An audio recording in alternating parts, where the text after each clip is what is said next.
Today we are going to talk about the pricing that we often see in supermarkets when we have organic produce versus something that is grown conventionally. Now, organic farming or any methodology that does not involve chemicals has a lot of benefit. It is good for the health, it is good for the environment, it is good for the farmers because there are less inputs required. But why is the pricing slightly higher? So we are going to talk about this and lots more. Welcome to the Going Easy on Earth podcast. Today, of course, we are joined by our expert who also is a master trainer who is certified by the Government of India and, of course, who is also my mom. So why do we find pricing of anything that is labeled organic higher than something which isn't? Chemical-free food is usually costlier than the conventionally grown food. So conventionally, as you know, it is all with the chemical inputs. And this is chemical-free, whether it is organic or natural produce. Because you see, natural farming for that matter, it constitutes a holistic production management system that focuses on safeguarding the health of the individuals, health of the soil, the ecosystem. So it gives a solution to all,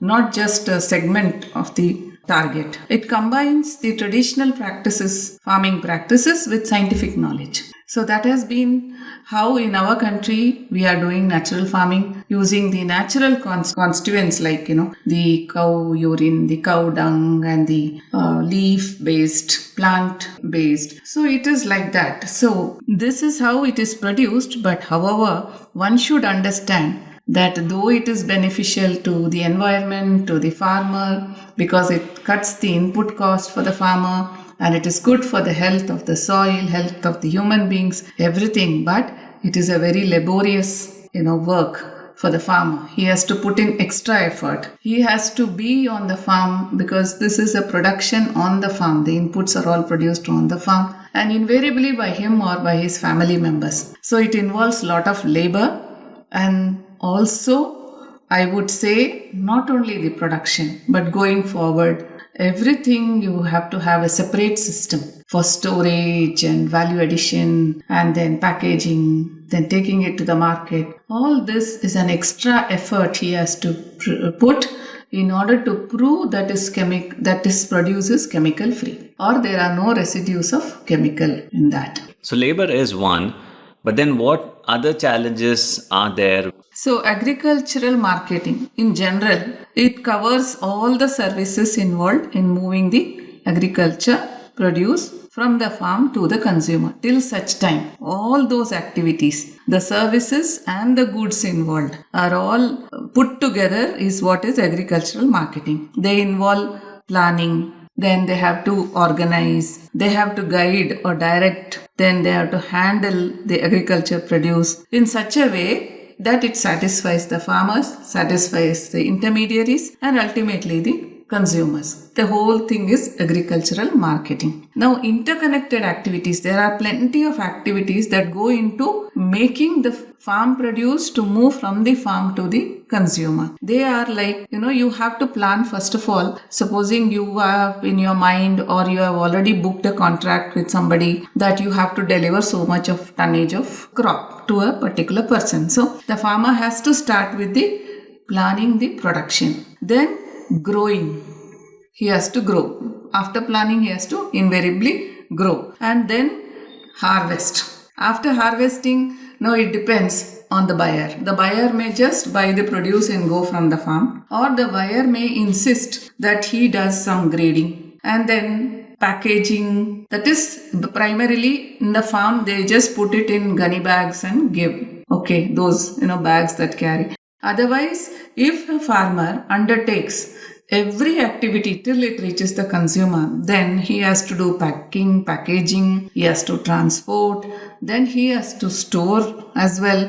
Or when it is sold to an intermediary, then he takes it and he transports, then he gets it packaged, then he stores it somewhere and then it goes to the maybe agro-food processing. Some companies may buy from him and they may process it further. Then provision of market information you should have, whether it is individual farmer selling in the market or the intermediary selling to a food processing company or a company trying to sell to the consumer. Anybody for that matter, they should have the market information.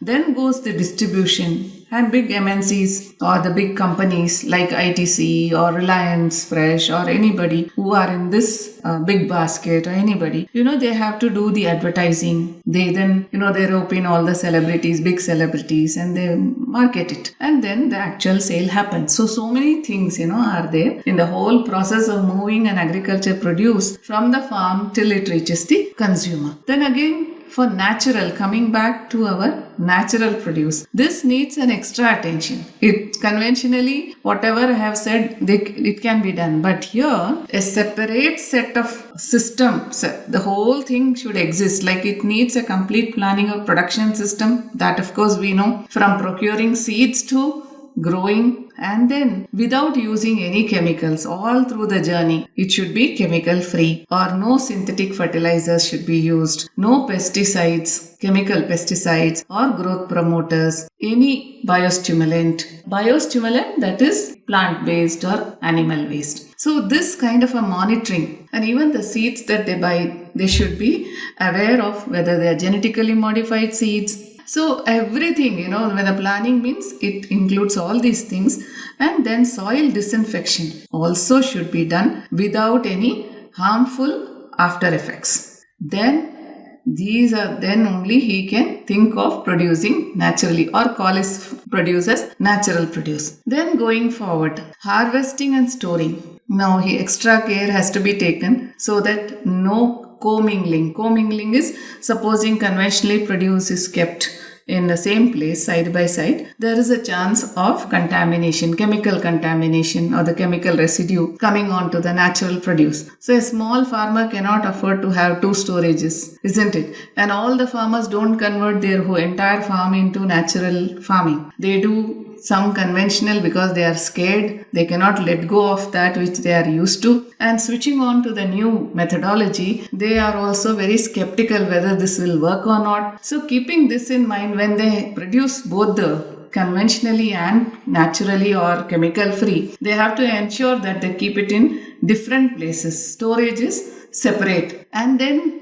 even there are some more things, usually the farmers, what they do, they will dry the crops on the roadside or anywhere where there is space. All that should not be done, because any sort of a contamination, animal waste or human feces, all these are contamination that are likely to happen and affect the produce. So that kind of a from drying to threshing to, harvesting with a separate set of machinery, not the same thing. So then again storing, and then grading, packing, packaging, of course he has to do it very separately, and adding value to the product, processing it and adding value. Adding value is, this knowledge has already gone to do without any chemicals, without any preservatives that are chemicals. Okay, so much of a challenge is there for a farmer or for a person who is going to sell, or intermediary or a company which is going to say that it is selling organic or natural or whatever, chemical free. Mm-hmm. So these challenges are there for them. But however, as your question goes to what are the challenges, right now we do not have a separate system, separate set of things for the farmer. For example, where we are working right now, in none of the villages, there are separate set of machines either for grinding their atta or for grinding the turmeric into powder or chilies into powder. There are no separate set of grinding machines. The same machine that is existing in the village, that itself, or sometimes there are no machines in the village. My farmers go up to 70 kilometers and get their turmeric or chili powder ground. So with all these constraints, it's very difficult for an individual farmer to come up to that level of selling a product which is chemical free. He can maybe up to the farm level, he will be successful and he will grow and sell it to an intermediary or to a buyer who is readily available, or directly into the market where he may get the market price or not.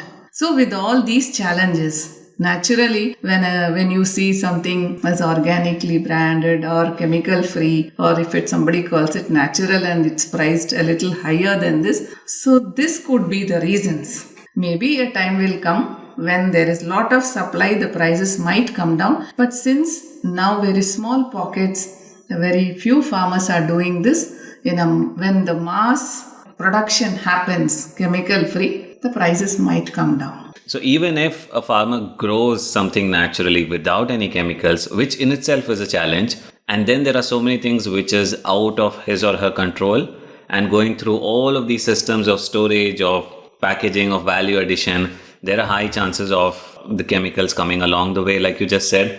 Now, from your experience, you are a master trainer, you've worked with a lot of people. How are things going on right now? Yeah, one example I would like to quote. We set out to grow chilies to be sent to Netherlands. So then some of the enthusiastic farmers, they signed in for this. We had a MOU with them and we gave them those specifications. What type of chili, what color of the produce we are expecting from them. Because that was ultimately going to be made into either flakes or sauce. And sauce, with a rich color sauce, is always attractive, right? So with all this in the system, we roped in these farmers and we were guiding them from the procurement of the seeds to production and then post-production. So in my experience, the first year, only one farmer could match our expectations, right? And he was the only guy who could deliver that. And unfortunately, that year it rained heavily, untimely rain, and most of the farmers lost the produce. We could get only as a sample for the first year. And going for the next year, some more farmers signed up, seeing that he was getting 15% more than the market price. So we were giving him 15% more than the market price of the chilies. So getting attracted by this price, many more farmers, they showed enthusiasm, but ultimately only 25 signed up. And then we went on to produce, and again the same thing happened, untimely rain. But with all these constraints, we could produce the expected tonnage, which could further go for processing and post-harvest handling, all those things. So we told the farmers that once you produce, you please do not dry it anywhere that you like. We have specified that you have to dry it on a tarpaulin sheet. Then you have to pack it in this PP bags and all those, whatever we said, they did it and we procured it. Till such time, everything was okay. It was not chemical free. And then after procurement, we kept it in the cold storage for some time before it was sent to Chennai for further processing. Now in this cold storage, unfortunately, we kept it for more than three months. And the farmers got their price, that 15% above the market price. They were also happy. And we thought we had produced good chemical free and it has matched the EU standards. And with all this, we went ahead and then we took out the produce from the cold storage. And it so happened that after that, when we tested the chilies, they did not pass the test. So that was because we could not fathom the reason at that point of time. Then we carefully thought of, when we tested at the farm, as soon as we procured it, passed the test. And we had sent it to ITC labs and the test was negative. And then when it went from the cold storage to Chennai and it was tested, that produce, and it failed the test. So the only logical